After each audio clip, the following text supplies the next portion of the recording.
श्रीलक्ष्मी भक्तवरदे तव सुप्रभातम्।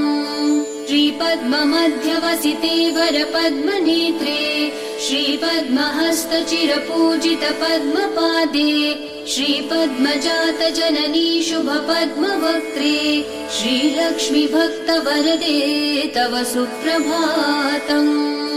जाम्बूनदाभसमकान्ति विराजमाने तेजो स्वरूपिणि सुवर्ण विभूषिताङ्गी सौवर्ण परिवेष्टित दिव्य देहे श्रीलक्ष्मी भक्तवरदे तव सुप्रभातम्।